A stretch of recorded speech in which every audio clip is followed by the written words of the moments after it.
E se toda a minha vida foi um erro? Essa pergunta não grita. Ela vem em um sussurro, geralmente no silêncio. Às 3 da manhã, quando o mundo para e o único som que resta é o zumbido do sangue nos seus ouvidos. Ela não vem da mente, que está ocupada com planos e preocupações. Ela surge de algum lugar bem profundo, daquele lugar onde a alma guarda seus segredos. E primeiro você a sente fisicamente. Não é apenas um pensamento. É um frio no peito, agudo como um fragmento de gelo, que se espalha lentamente a partir do centro, tornando a respiração superficial. Depois vem um peso nos ombros, como se todas as estradas que você não pegou, todas as palavras que você não disse, todas as vidas que você poderia ter vivido, mas não viveu, estivessem pressionando-os. Você conhece essa sensação, não é? Atrás dos olhos fechados, na tela interna, um filme passa silenciosamente. Um filme de oportunidades perdidas. Aqui está o rosto de uma pessoa que você deixou ir. Aqui está a bifurcação, onde você virou para o lado errado, ouvindo a razão em vez do coração. Aqui está o sonho que você traiu, chamando-o de infantil ou impraticável. As cenas se sucedem e cada uma delas é uma repreensão silenciosa. Não é uma acusação em voz alta.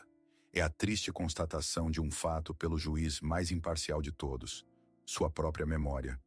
Este convidado noturno não pede permissão. Ele simplesmente se senta na beira da sua cama e olha para você com um olhar cheio dos fantasmas de quem você poderia ter se tornado. E nesse silêncio ensurdecedor, seu sussurro se torna a única realidade. E nesse momento, quando você está diante desse tribunal interno, pronto para se dar o veredito mais severo, eu quero que você pare, respire fundo e me ouça. Deixe-me dizer com a máxima clareza. Você não está enlouquecendo. Sua vida não é um erro. E essa sensação, esse frio convidado noturno, ele não é seu inimigo. Pelo contrário, essa sensação é uma prova. A prova de que dentro de você vive algo incrivelmente honesto e vivo. Algo que se recusa a aceitar meias medidas e concessões. Algo que ainda se lembra de qual era o plano original da sua alma. Essas perguntas não surgem para pessoas superficiais. Elas não incomodam aqueles que se contentam com pouco, que seguem o fluxo sem nunca olhar para dentro. Esse frio, essa dor, é o privilégio de uma alma que busca. É um sinal de que sua consciência está se expandindo, que ela não cabe mais nos limites estreitos da vida que você construiu para si mesmo. Talvez por medo, por senso de dever ou pelo desejo de corresponder às expectativas dos outros. Esse terror existencial que você sente não é um sinal de fracasso. É o chamado da sua alma que se cansou de concessões. É um sinal de que você está no limiar de algo muito mais real. Mas e se estivermos olhando para isso de forma completamente errada?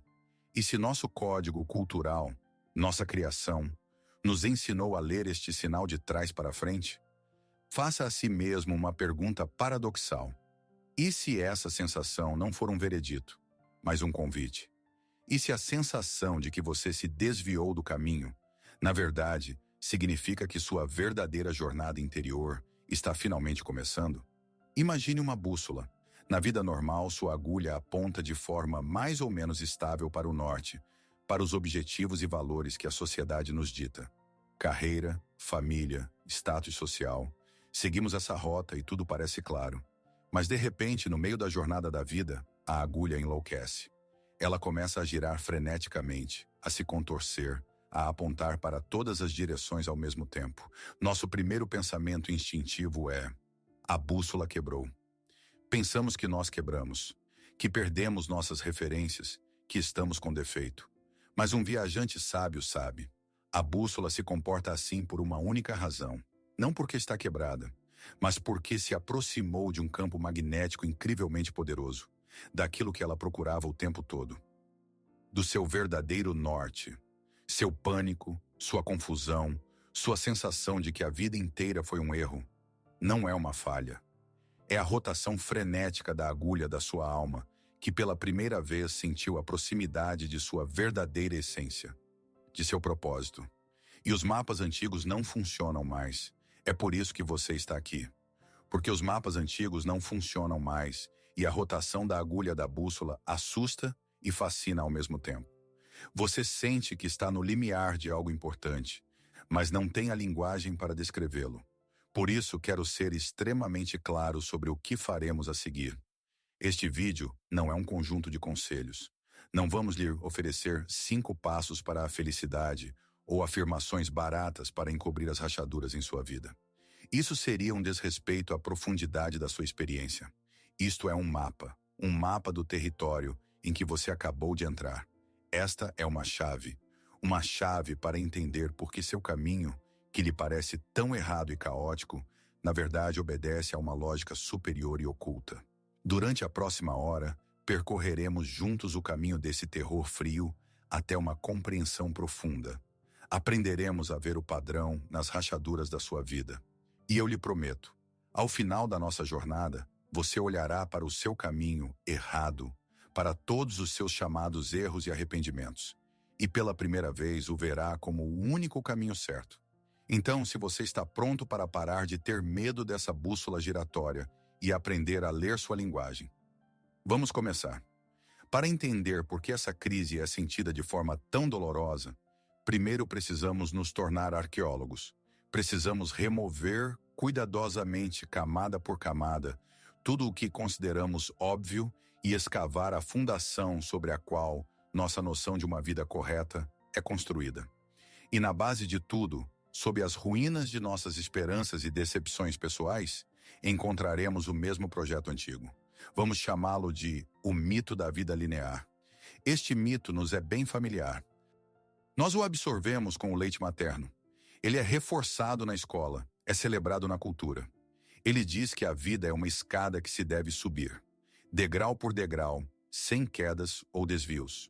Boas notas, depois a universidade certa, depois um trabalho promissor, casamento até uma certa idade, compra de uma casa, criação de filhos e assim por diante, até o topo, até o sucesso condicional e uma velhice tranquila. É uma rota prescrita com pontos de verificação claros. Este mito é incrivelmente sedutor. Ele promete ordem no caos da existência. Ele dá uma instrução clara e critérios para a autoavaliação. Se você está subindo, você está indo bem. Se parou ou, Deus me livre, desceu, você é um fracassado. Mas neste esquema bonito e ordenado, há um erro fundamental e trágico. Ele ignora completamente a natureza daquele para quem foi projetado. A alma humana viva, que respira e é irracional. Desde a infância, somos ensinados a desenhar linhas retas, a valorizar a geometria e a ordem. Mas nenhuma árvore, nenhum rio, nenhuma galáxia se move em linha reta. Uma árvore não cresce perfeitamente para cima. Ela se curva, se estica em direção à luz. Suas raízes se aprofundam em busca de água, contornando pedras. Um rio não flui como uma régua. Ele serpenteia, cria meandros, segue a paisagem, às vezes transborda, mudando seu curso. Por que decidimos que a vida humana, o fenômeno mais complexo e misterioso do universo, deveria ser como uma autoestrada perfeitamente reta? E é aqui que nasce o sofrimento. Estamos no meio de nosso caminho sinuoso e único, cheio de atalhos, quedas e epifanias inesperadas, e nos julgamos pelos padrões dessa linha reta inexistente. Olhamos para a nossa vida, que se parece com uma árvore viva, e nos culpamos por ela não se parecer com um poste de telégrafo. A crise da vida desperdiçada é quase sempre o resultado dessa falsa comparação. É a dor de tentar encaixar uma alma viva, cíclica e espiralada em um modelo morto, mecanicista e linear. Este modelo não é apenas um equívoco. É uma gaiola que tomamos por caminho. Agora que vemos que a gaiola da vida linear é apenas uma ilusão, podemos fazer um diagnóstico mais preciso da crise em si. E para isso, precisaremos de uma analogia muito importante que mudará toda a sua atitude em relação à sua dor. Imagine que a crise da vida desperdiçada é uma febre da alma. Lembre-se de como geralmente tratamos a febre, a alta temperatura corporal. Nós a percebemos como a própria doença. Ela traz desconforto, fraqueza, dor. Nossa primeira reação é baixá-la. Pegamos um antitérmico para nos livrarmos o mais rápido possível desse sintoma desagradável e voltarmos ao estado normal. Mas qualquer bom médico lhe dirá que a febre não é a doença. É um sinal de saúde. É um sinal de que seu sistema imunológico está funcionando. A alta temperatura é um mecanismo de defesa, uma resposta poderosa do corpo à invasão de elementos estranhos, vírus ou bactérias. O corpo aumenta intencionalmente a temperatura para criar um ambiente insuportável para o patógeno e queimá-lo. A febre é o fogo da purificação. É um sintoma que indica que uma batalha pela cura está acontecendo internamente. O mesmo está acontecendo agora com a sua alma. Essa sensação torturante de que você viveu a vida errada, essa angústia existencial, ansiedade, arrependimentos, essa é a sua febre espiritual. É uma resposta saudável, embora dolorosa, da sua psique a uma vida que se tornou tóxica ou estranha para ela. É uma reação a um vírus, o vírus dos falsos valores, dos objetivos impostos, da traição a si mesmo. E o que fazemos quando essa febre da alma começa?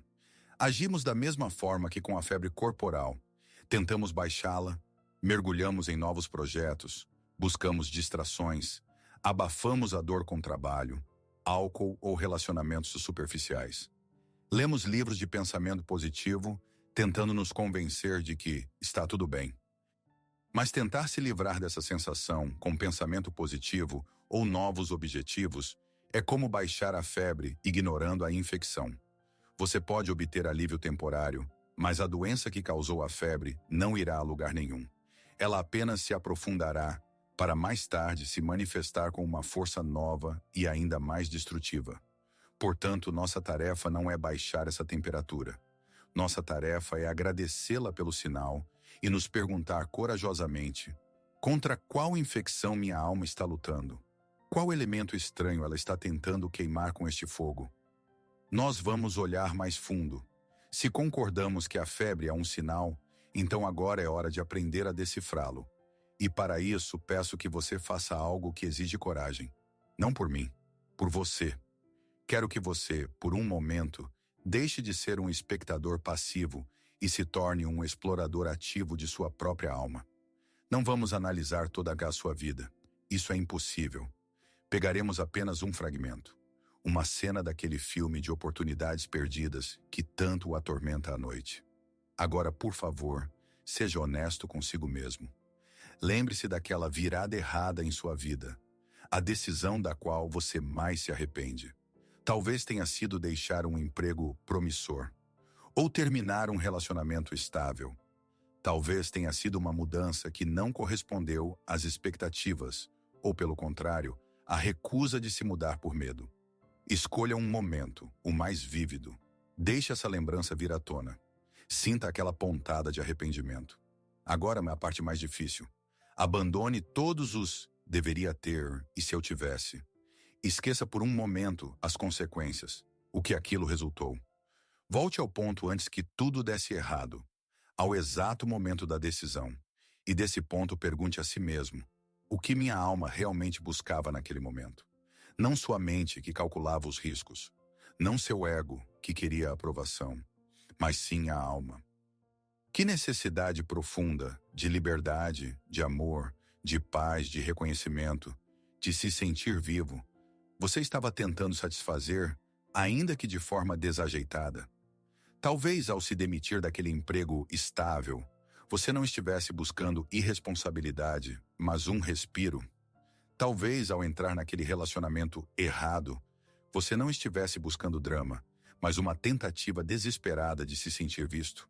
Talvez aquele ato irracional não tenha sido um erro, mas uma tentativa desajeitada, porém desesperada, de sua alma afirmar seu direito de existir. Por isso, peço que agora, neste exato momento, você aperte o pause. Sério, dê a si mesmo esses poucos minutos de silêncio. Isso não é apenas assistir a um vídeo, é um trabalho. Seu trabalho interior. Faça a si mesmo essa pergunta e ouça a primeira e mais silenciosa resposta que vier das profundezas. Não tenha pressa. E quando estiver pronto, continuaremos.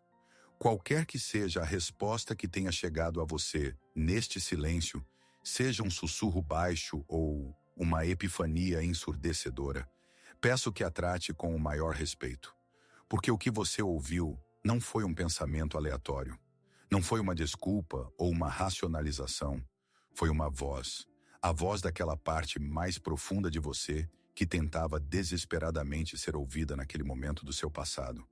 Uma voz que você talvez tenha ignorado na época, mas que falou com você novamente agora. Foi ao estudo dessa voz, desses misteriosos impulsos internos, que um homem dedicou sua vida. Seu nome era Carl Gustav Jung, e devemos apresentá-lo corretamente. Ele não era apenas um teórico acadêmico ou um psicólogo de consultório. Ele era um explorador, um pioneiro, um cartógrafo da alma. E o mais importante para a nossa conversa, ele não criou seus mapas a partir de conclusões especulativas. Ele os criou porque ele mesmo se perdeu. No meio de sua brilhante carreira, Jung passou por um período de profunda crise pessoal, que ele chamou de seu encontro com o inconsciente.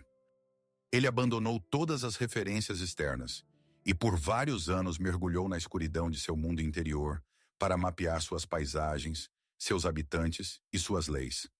Dessa jornada dolorosa, mas frutífera, ele trouxe uma descoberta fundamental.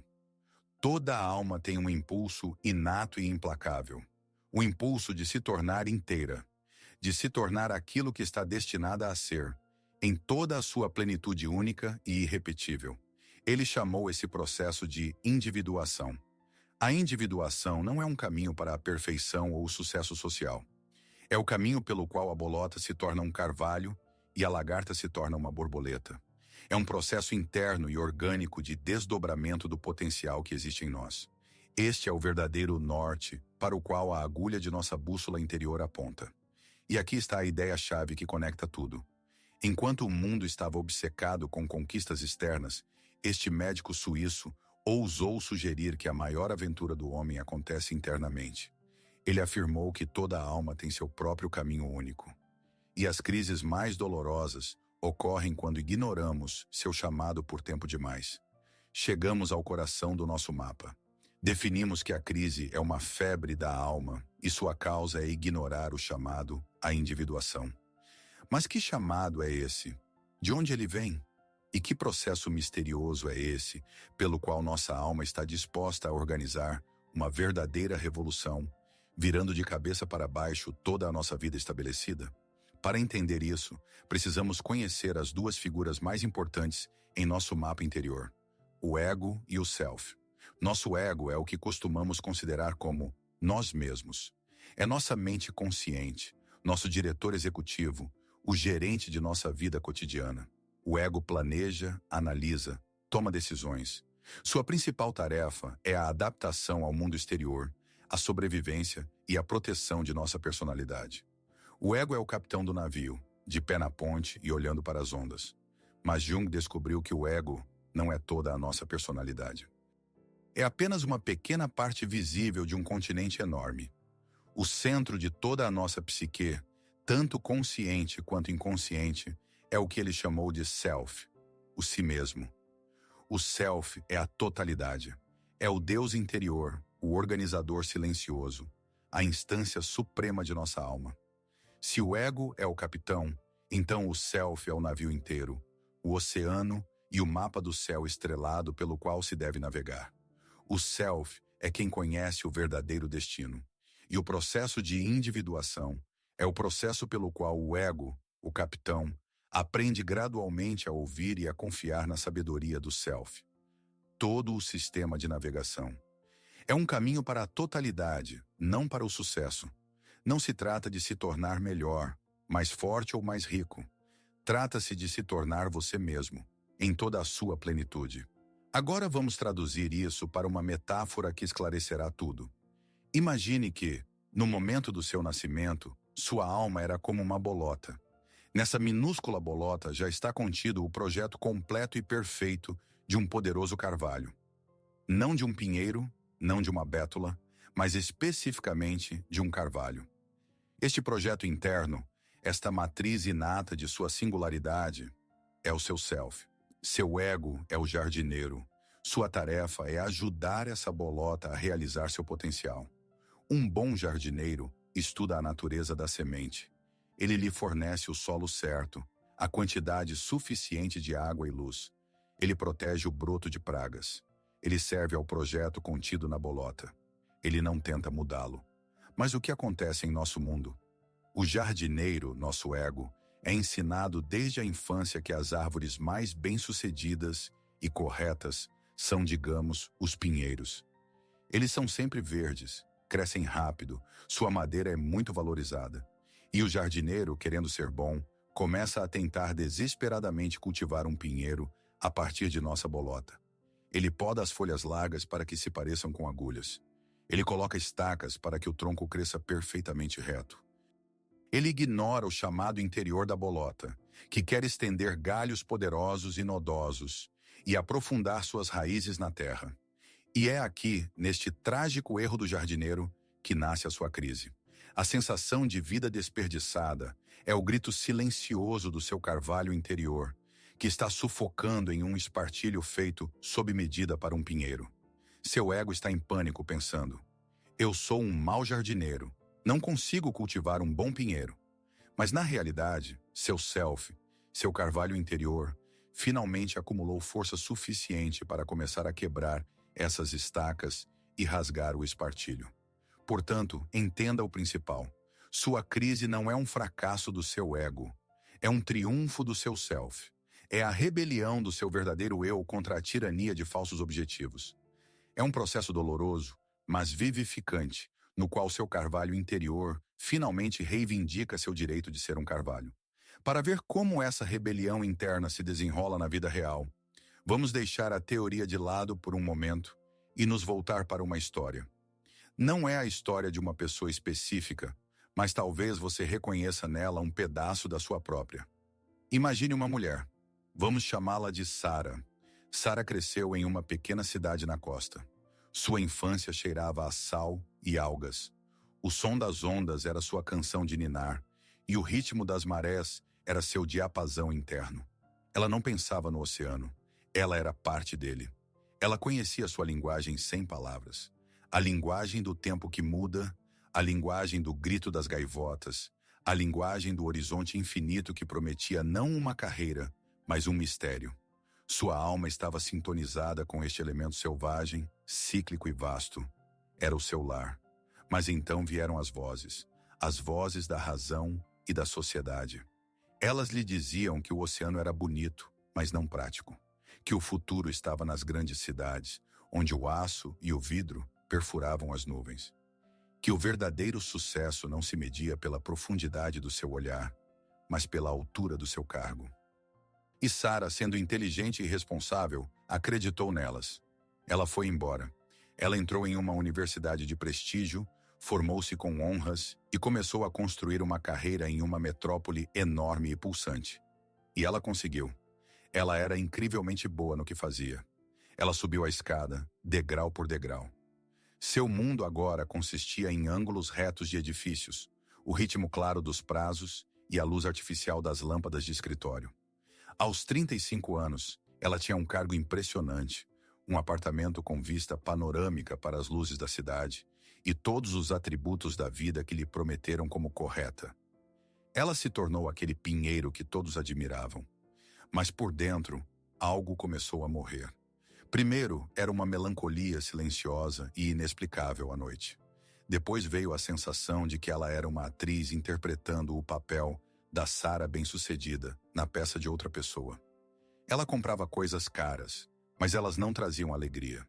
Ela ia a eventos sociais, mas se sentia invisível. Ela sentia uma dor fantasma, a dor por aquela parte de si mesma que ela havia amputado há tanto tempo que até se esquecera de sua existência. E então ela começou a sonhar com o oceano. No início, era apenas um som, um murmúrio distante e quase imperceptível das ondas por trás do barulho da cidade. Depois, os sonhos se tornaram mais vívidos. Ela sentia o gosto de sal nos lábios. Ela via as ondas quebrando nas rochas, e cada batida ressoava em seu peito. O oceano a chamava. Seu self, sua verdadeira natureza, que ela havia ignorado por tanto tempo, começou a romper o concreto de sua vida ordenada. Sua crise atingiu o auge em uma terça-feira comum. Ela estava sentada em uma reunião importante, apresentando um brilhante relatório trimestral, números e gráficos se sucedendo na tela. E, de repente, ela percebeu que não ouvia a voz de seu chefe, porque em seus ouvidos havia o rugido ensurdecedor e avassalador do oceano. E naquele momento, ela entendeu tudo. Sua vida não tinha sido um erro. O erro foi escolher viver a vida de outra pessoa. Sua crise não foi uma falha. Foi o chamado de sua alma, o chamado do oceano, que finalmente rompeu a barragem. O chamado para casa. Talvez a história de Sara tenha ressoado em você. Talvez você também já tenha ouvido sua própria e única linguagem do oceano. Poderia ser a linguagem da natureza intocada, a linguagem da arte, a linguagem do silêncio, a linguagem da cura ou do serviço aos outros. Uma linguagem que sua mente considerou impraticável, ingênua ou não lucrativa. E você, como Sara, ouviu as vozes da razão e construiu sua vida longe de suas margens, na metrópole das expectativas alheias. Agora você entende o que é essa sensação. Sua sensação de que a vida foi em vão é o luto de sua alma por aquele oceano que você deixou para trás. É a nostalgia de seu verdadeiro lar. Cada pontada de arrependimento, cada onda de melancolia inexplicável, é o eco de uma maré distante que chega até você através do barulho e da agitação de sua vida correta. É o seu self, sua natureza profunda, que se recusa a ser esquecida. Ou, se voltarmos à nossa outra metáfora, é a saudade do seu carvalho interior pelo céu, que ele nunca alcançou, porque foi forçado a crescer em uma estufa apertada. Você sente como seus galhos batem no teto de vidro, como suas raízes estão apertadas no pequeno vaso dos papéis sociais prescritos. Você deu à sua árvore tudo o que era considerado necessário. O melhor solo de diplomas e conquistas, a rega regular de salários e bônus. Mas você a privou do principal, o espaço para ser ela mesma. O espaço para crescer torta, nodosa, assimétrica, mais livre. Essa dor que você carrega, esse peso, não é nada mais do que o peso do potencial não realizado. É a energia do seu carvalho interior que, não encontrando uma saída para cima, para a luz, começa a pressioná-lo por dentro. É a força vital do seu oceano que, estando aprisionada, se transforma em um lago estagnado e pantanoso de melancolia. Portanto, por favor, ouça a ideia mais importante que quero transmitir a você hoje. Essa dor não é a prova do seu fracasso. Não é um veredito. Não é um sinal de que você está quebrado ou que tudo acabou. Muito pelo contrário. Essa dor é a prova de que sua verdadeira natureza ainda está viva. Árvores mortas não sentem que estão apertadas. Rios secos não sentem falta do mar. Uma alma que se rendeu completamente não sente luto. O próprio fato de você sentir essa dor significa que seu carvalho interior não morreu. Seu rio interior não secou. Seu self ainda está lutando por você. Ele ainda está lhe enviando sinais. Essa febre, esse fogo, é um sinal de vida. Sua dor é um farol, e ela está te chamando para casa. Estabelecemos que sua dor não é um veredito, mas um farol que o chama para casa, para o seu oceano interior, para o seu verdadeiro eu. E esse conhecimento muda absolutamente tudo. Ele o transforma de vítima das circunstâncias no herói de uma grande história, de réu a detetive. E agora que você tem esse novo papel, peço que faça algo corajoso. Peço que volte para sua própria vida, mas com uma ferramenta completamente diferente em mãos. Não com uma régua para medir sucessos e fracassos, mas com uma lupa para procurar pistas. Olhe para sua vida não como uma lista de conquistas e falhas, mas como uma história de detetive. Um grande mistério que você precisa desvendar. E a principal questão desta investigação é: quem eu deveria me tornar? Seu self, seu sábio interior, esteve o guiando o tempo todo. Ele não podia falar diretamente com seu ego, porque o ego estava muito ocupado ouvindo o barulho do mundo exterior. Então ele agiu como um agente secreto, como um guerrilheiro. Ele lhe deixou mensagens criptografadas, sinais e pistas. Sua tarefa agora é se tornar um criptógrafo de sua alma. Que pistas ou mensagens seu self lhe deixou ao longo dos anos? Pense em sonhos recorrentes. Como Sarah sonhava com o oceano. Que imagem, sentimento ou enredo retorna a você repetidamente no silêncio da noite? Isso não é um absurdo. É uma carta direta do seu inconsciente. Lembre-se de seus hobbies estranhos e inúteis. Aquilo que você amava na infância, antes que lhe dissessem que não se ganha a vida com isso. Aquilo que o atrai agora, quando ninguém está vendo. Talvez você passe horas estudando mapas de cidades antigas, ou lendo sobre o cultivo de plantas raras, ou se sinta inexplicavelmente atraído pela caligrafia. Isso não é apenas um hobby, são ecos da linguagem da sua alma. E quanto aos impulsos repentinos e irracionais? O desejo de virar em uma rua desconhecida a caminho de casa. O impulso súbito de ligar para alguém com quem você não fala há 10 anos. A atração inexplicável por certos lugares, livros, filmes ou peças musicais que o comovem até as lágrimas, embora você não entenda por quê. Tudo isso não são coincidências, são migalhas de pão que seu self deixou no caminho para que você não se perdesse completamente. Mesmo seus maiores erros foram muitas vezes apenas tentativas desajeitadas de seguir essas pistas. Por isso, convido você a se juntar a esta grande investigação. Este espaço não é apenas uma sessão de comentários. É nosso departamento de pesquisa conjunto. Ao compartilhar sua pista, você pode ajudar outra pessoa a encontrar a chave para seu próprio mistério. Compartilhe nos comentários que linguagem do oceano você esqueceu um dia. Que pistas seu self lhe deixou. Que sonho recorrente, que paixão estranha ou atração inexplicável foi aquele sussurro que você ignorou por tanto tempo.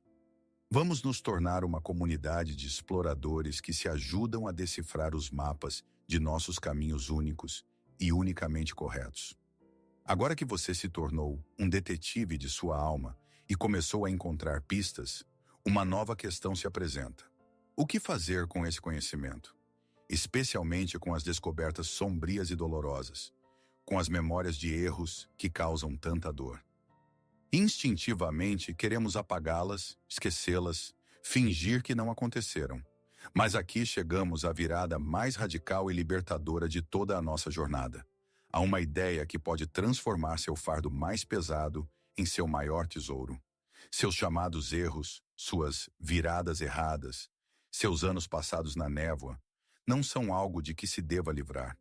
São o seu recurso mais valioso. Os antigos alquimistas em seus laboratórios secretos buscavam uma maneira de transformar metais básicos, como o chumbo, em ouro puro. Mas para os mais sábios entre eles, este não era apenas um processo químico. Era uma profunda metáfora da transformação espiritual. A transformação da parte escura, pesada e sofredora da natureza humana no ouro brilhante da consciência e da totalidade. E para iniciar esta grande obra, eles precisavam da matéria-prima. Eles a chamavam de prima matéria, a matéria primária, caótica e informe. Frequentemente, ela era simbolizada precisamente pelo chumbo, um metal pesado, opaco e venenoso. Sem essa matéria-prima, sem esse chumbo, todo o trabalho alquímico era impossível.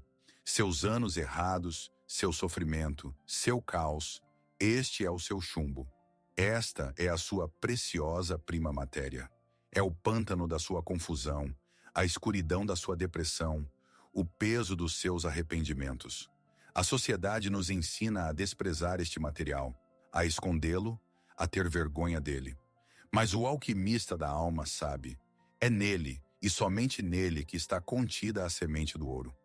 Sem este chumbo, não pode haver ouro. Sem essa experiência dolorosa, não pode haver sabedoria.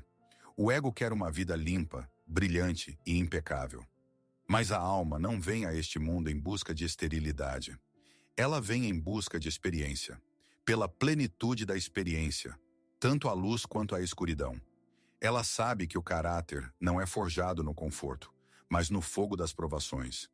Que a compaixão não nasce da alegria eterna, mas do conhecimento da própria dor.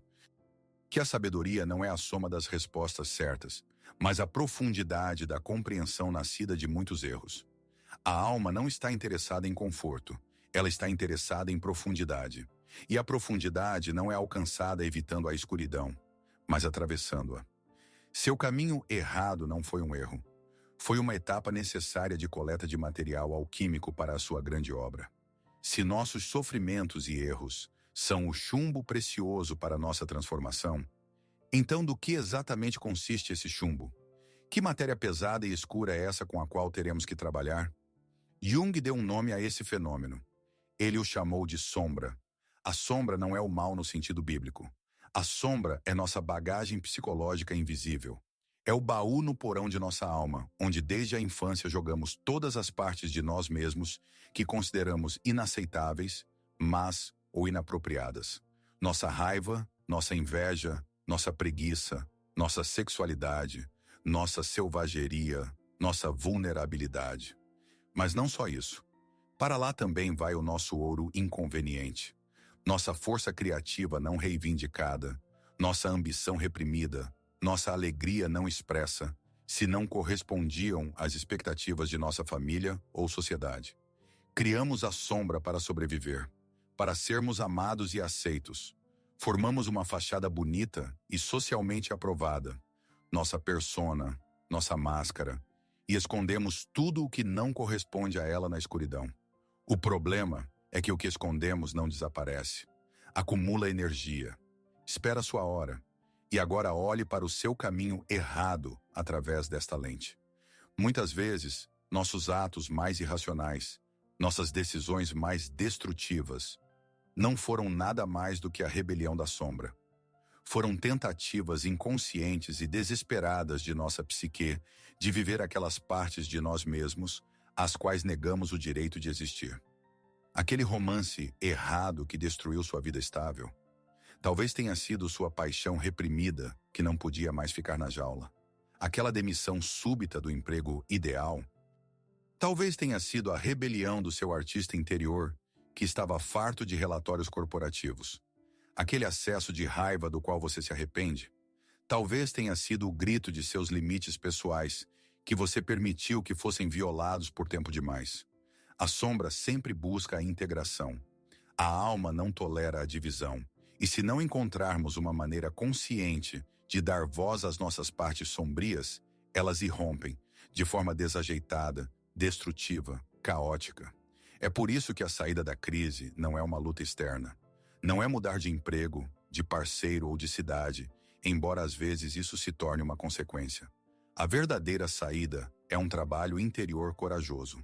É parar de fugir do que está em seu porão e finalmente descer lá com uma lanterna.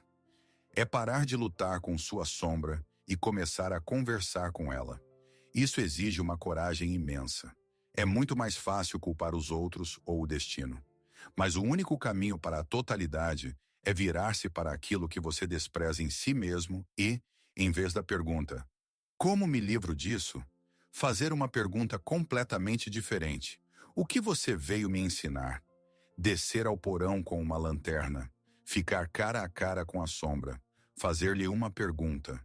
Isso soa como uma poesia poderosa, mas assustadora. Mas como fazer isso na prática? Como iniciar esse diálogo se você praticou por décadas apenas um silêncio ensurdecedor em relação a essas partes de si mesmo? Aqui, não vou lhe oferecer um sistema complexo ou um plano passo a passo. A grande obra da alma não tolera uma abordagem mecanicista. Em vez disso, vou lhe oferecer algo muito mais simples e, ao mesmo tempo, mais profundo. Uma nova atitude interior. Uma prática que pode ser chamada de a arte de escutar. Isso não exige nada de você, além de uma caneta, papel e alguns minutos de silêncio. Esta ferramenta é manter um diário, mas não como nos ensinaram na escola. Não é um relatório dos eventos do dia. É um espaço sagrado para o diálogo. Veja como funciona. Escolha um sentimento que o incomoda mais. Aquela febre da alma. Pode ser sua melancolia crônica, sua raiva súbita, sua apatia paralisante. Não tente analisá-lo. Em vez disso, dê-lhe uma imagem. Imagine-o como um ser vivo, como um mensageiro que veio até você com uma notícia. Talvez sua melancolia seja uma figura cinzenta e silenciosa de capa. Talvez sua raiva seja uma bola de fogo comprimida. Agora abra o diário E em um lado da página, escreva uma pergunta dirigida diretamente a esse ser. Não, por que sinto melancolia? Mas, querida melancolia, eu vejo você. Por que você veio a mim hoje? O que você quer me mostrar? Não, como me livro da raiva. Mas, raiva, sinto sua força. Que limite importante para mim alguém violou? O que você está tentando proteger? E então, escute. E no outro lado da página, anote tudo o que vier em resposta. Não edite, não censure, não tente ser lógico. A resposta pode vir na forma de uma única palavra, na forma de um fragmento de memória, na forma de uma imagem ou metáfora. Sua tarefa é simplesmente ser um secretário que registra a mensagem imparcialmente. Mesmo que a resposta lhe pareça um disparate, anote-a. O objetivo desta prática não é obter uma resposta imediata e clara que resolverá todos os seus problemas. O objetivo está no próprio ato de atenção respeitosa. Cada vez que você se senta para este diálogo, você constrói uma ponte para o seu inconsciente. Você mostra a essas partes rejeitadas e sombrias de si mesmo que está pronto para ouvi-las. Que elas não são mais inimigas, mas aliadas. Sua tarefa não é encontrar respostas, mas aprender a fazer as perguntas certas ao seu mundo interior. Deixar de ser um ditador para sua alma e se tornar seu ouvinte atento. Neste ato simples, mas regular, de escuta reside toda a magia. Esta é a alquimia prática. Talvez ouvindo tudo isso, sobre alquimia, sombra e diálogos com a própria melancolia, você ainda se sinta fraco. Talvez no fundo da sua alma ressoe o pensamento: tudo isso é muito complicado, estou quebrado, não terei forças para este trabalho. É um sentimento natural. Afinal, toda a sua energia vai para manter a fachada, para lutar contra essa febre interna. Mas estou aqui para lhe dizer algo com absoluta certeza. Você está enganado em sua autoavaliação. Radicalmente enganado. O próprio fato de você estar passando por esta crise é a prova irrefutável de sua maturidade e força psicológica. Pense nisso. Estruturas fracas não passam por crises profundas. Um galpão frágil não é abalado por dúvidas fundamentais. Ele simplesmente desmorona com a primeira rajada de vento. Uma pessoa superficial não sente terror existencial. Ela simplesmente encontra uma nova distração. Para sobreviver à mudança tectônica interna que você está experimentando, é necessária uma fundação incrivelmente sólida. É necessária uma alma com enorme profundidade e potencial. O que está acontecendo com você não é uma crise de fraqueza, não é uma patologia, é uma crise de crescimento. É a dor que a semente sente quando sua casca dura racha para liberar o broto. É o desconforto que a cobra sente ao trocar sua pele velha e apertada. É a desorientação da borboleta que deixa de ser lagarta, mas ainda não sabe que tem asas. Você não está quebrando, você está se expandindo, e essa expansão é sempre dolorosa. Sua psique é saudável o suficiente para gerar essa febre. Sua alma é forte o suficiente para suportar este fogo de purificação. Este chamado à individuação não chega a todos. Ele chega àqueles que estão prontos. Àqueles que acumularam experiência de vida suficiente, chumbo suficiente, para que haja uma possibilidade real de fundir ouro a partir dele. Portanto, da próxima vez que você se sentir quebrado e perdido, lembre-se de minhas palavras. Esta crise não é um castigo por seus erros. É uma iniciação. É um sinal de respeito de sua própria alma, que acredita em você mais do que você mesmo. Esta crise não lhe foi dada para quebrá-lo. Ela lhe foi dada porque sua alma sabe que você é forte o suficiente para suportá-la e renascer. Começamos nossa jornada com uma única pergunta que sussurrava no silêncio da noite. E se toda a minha vida foi um erro? Passamos pela desconstrução de mitos, pelas metáforas da febre e da alquimia, descemos aos porões da sombra. E agora, tendo percorrido todo este caminho, estamos prontos para dar a resposta final. E a resposta é: a própria formulação da pergunta estava errada. Estávamos julgando uma obra de arte pelas leis da matemática. Estávamos tentando avaliar o caminho vivo e sinuoso da alma usando a régua morta das expectativas sociais. Agora, vamos fazer outra pergunta. E se sua vida não foi um erro? E se foi um labirinto? Não confunda com um labirinto quebra-cabeça, onde há becos sem saída e caminhos errados, mas com um labirinto antigo e sagrado, que tem apenas um caminho, único e verdadeiro, embora longo e sinuoso, até o centro. E se este labirinto foi construído propositalmente para que você se perdesse, para que suas infinitas voltas e retornos esgotassem seu ego, privando-o de sua autoconfiança e ilusão de controle? E se cada curva errada, cada parede em que você bateu, não fosse um obstáculo, mas parte de um plano genial? Um plano cujo objetivo é forçá-lo a parar de procurar uma saída do lado de fora. E se desesperado para encontrar essa saída externa, exausto e esgotado, você em algum momento simplesmente se senta no chão, no centro de sua confusão. E pela primeira vez começa a cavar para baixo, cavar fundo em si mesmo, através das camadas de dor, medo e arrependimento. Cavar em direção ao tesouro que esteve escondido sob o centro do labirinto desde o início, em direção ao seu self, ao seu verdadeiro eu. Todo o caminho foi apenas para levá-lo a este ponto. O ponto onde a jornada externa termina e a interna começa. O caminho errado não é um desvio da rota. Ele é a rota. E agora? O que o espera além desta hora, desta compreensão? Não vou prometer que a partir de amanhã sua vida se transformará em uma navegação calma e sem nuvens. Isso seria uma mentira. As tempestades da vida não deixarão de soprar. O mundo exterior continuará a apresentar suas exigências e a lançar seus desafios. Os problemas não desaparecerão magicamente. Outra coisa desaparecerá. A sensação de que você está perdido nessa tempestade, porque agora você tem algo que não tinha antes. Uma bússola interna na qual está aprendendo a confiar. A agulha da sua alma não gira mais em pânico. Ela encontrou seu verdadeiro norte. E mesmo que as ondas joguem seu navio de um lado para o outro, você saberá em que direção seguir. Você adquirirá a capacidade de distinguir a voz do seu self do ruído ensurdecedor das opiniões alheias. Junto com isso, virá uma confiança profunda e calma na vida. Não uma fé cega de que tudo ficará bem, mas uma compreensão sábia de que tudo o que acontece é necessário. Você começará a ver a lógica oculta até nos eventos mais dolorosos. Cada beco sem saída, cada atraso, cada encontro será percebido não como um acaso ou uma maldição, mas como parte do seu currículo único, elaborado pela sua própria alma. Mas a mudança mais importante ocorrerá quando você olhar para trás.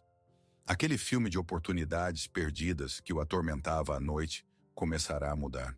As cenas permanecerão as mesmas, mas seu olhar mudará. A montagem será diferente.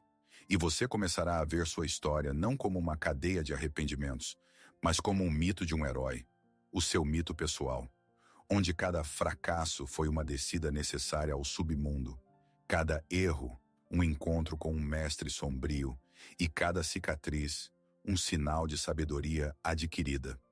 Chegamos ao fim da nossa hora, juntos, mas não ao fim do caminho. E antes de nos despedirmos, quero agradecer a você, não por assistir, mas por sua coragem. A coragem de ficar consigo mesmo quando dói. A coragem de olhar para aqueles cantos da alma dos quais a maioria foge por toda a vida. A coragem de questionar toda a sua história para encontrar nela um significado mais profundo. Esta jornada exige uma força imensa, e você a demonstrou. Obrigado por sua confiança. Em mim e, o que é muito mais importante, em si mesmo. Este caminho, o caminho da individuação, muitas vezes parece muito solitário. O mundo ao redor fala a linguagem das conquistas externas, e você está aprendendo a falar a linguagem da alma. Parece que ninguém entende a complexidade de seus processos internos. Mas hoje você descobriu que não está sozinho. Você faz parte de uma tribo invisível, a tribo dos buscadores. Aqueles que sentem intuitivamente que por trás da superfície da vida se esconde algo maior. Aqueles que não procuram respostas fáceis, mas a verdadeira profundidade. Aqueles que estão dispostos a trocar a ilusão de um mapa simples pela realidade de um território misterioso. Bem-vindo à comunidade de exploradores. Aqui, neste espaço, você não precisa fingir. Sua dor é compreendida. Suas buscas são respeitadas. Seu caminho, com todas as suas curvas e os chamados erros, é valioso. Você está em casa. Esta jornada para dentro de si não termina aqui. Hoje apenas traçamos os principais pontos de referência no mapa. Mas o território em si é ilimitado. E nele ainda há muitas terras inexploradas. Florestas escuras e picos brilhantes. Este canal foi criado como um recurso para tais jornadas. Como um repositório de mapas, ferramentas e histórias para aqueles que ousaram seguir o caminho da individuação. Portanto, se o que falamos hoje ressoou profundamente em sua alma, se você sentiu que este é o começo de algo importante, eu o convido a se inscrever, não para aumentar um número, mas para continuar este caminho juntos, para que você sempre tenha acesso a este espaço onde se fala a linguagem da sua alma. E se este vídeo serviu como uma luz na escuridão para você, peço que deixe um like. Em nossa comunidade, esta ação tem um significado especial. Seu like não é apenas um número para o algoritmo. É um farol. É um sinal silencioso para outros buscadores que neste exato momento estão vagando na mesma névoa em que você já esteve. É a sua maneira de dizer a eles: eu estive aqui, a luz aqui, você não está sozinho. E para concluir, quero deixá-lo com um pensamento que pode se tornar sua bússola nos momentos mais sombrios, que seja sua âncora quando as ondas da dúvida e do medo o inundarem. Lembre-se, sua alma conhece o caminho.